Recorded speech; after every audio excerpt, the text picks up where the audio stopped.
I saw a story this week on CNN about a minister in Gainesville, Florida, who has declared September 11th of this year Burn the Quran Day. Thank you for your reaction. That was mine. This guy is a minister at a non-denominational church called the Dove World Outreach Center.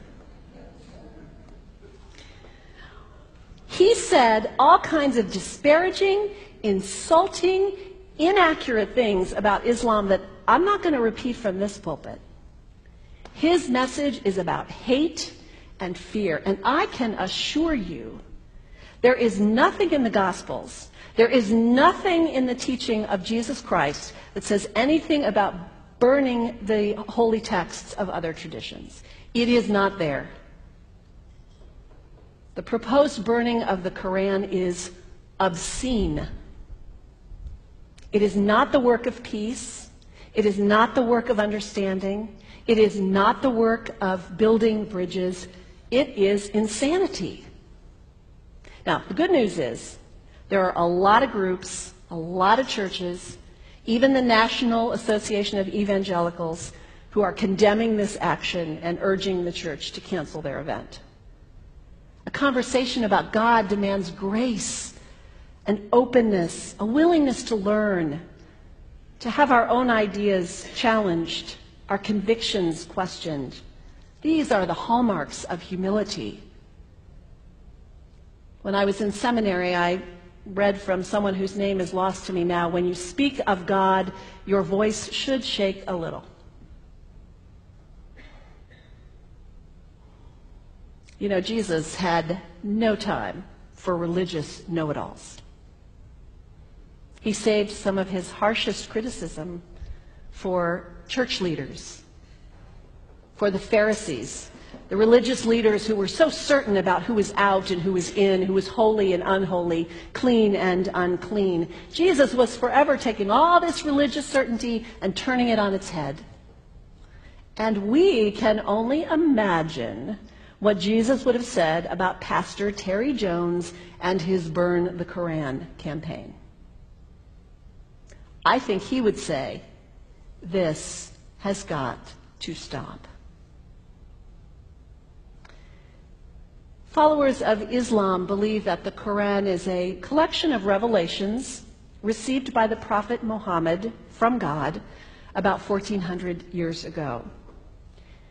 They believe that Muhammad was the last of a series of prophets and teachers and messengers that included Adam, Moses, Jesus, Abraham, all names revered by us as well. The word Islam means peaceful surrender to the will of God. The Quran was written at a time when the Muslim people were being driven from their homes, persecuted, and killed. The Old Testament was written at a time when Jewish people were being driven from their homes, persecuted, and killed. And religious scholars will tell you that most holy scriptures have stories of war and violence in them. Throughout history, most faiths have used these texts to justify violence. And if there's anyone in this room at this moment who's thinking that I've got it wrong, after church today, pull out your Bible and look up Psalm 137.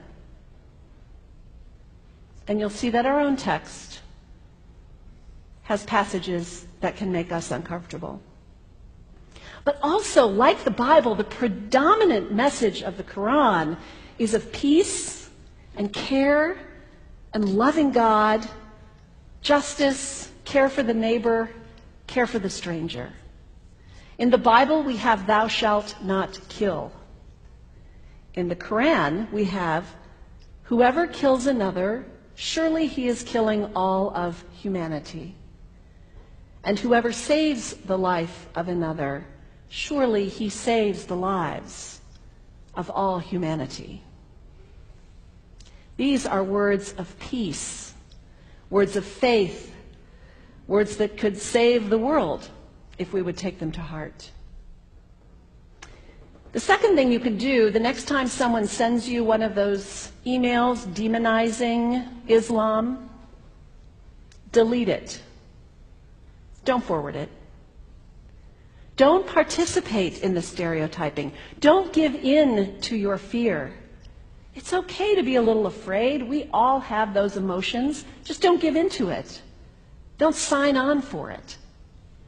Don't focus on this tiny group of extremists who commit acts of violence. Focus on the hundreds of millions of Muslim people in the world who are people of faith, whose priorities and concerns and families are not so different from your own.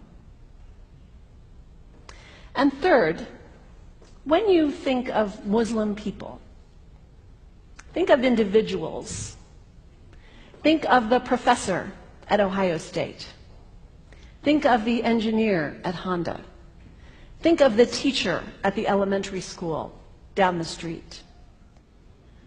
When you think of Muslim people, remember those who died on 9/11, not the hijackers.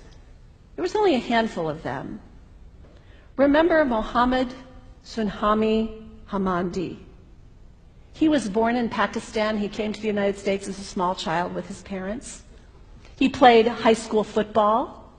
He went to college. He became a part-time ambulance driver. He died, this Muslim young man, on 9/11, trying to rescue people and save lives.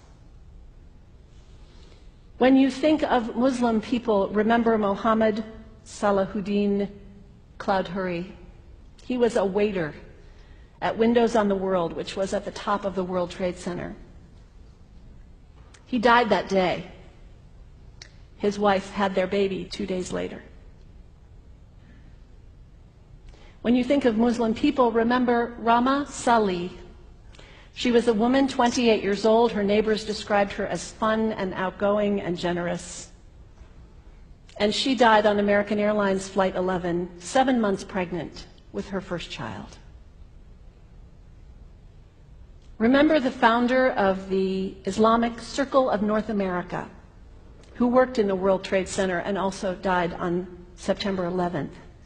That same group now is giving away tens of thousands of copies of the Quran in response to the campaign about burning the Quran. In the language of their own tradition, they are spreading words of faith and peace and hope.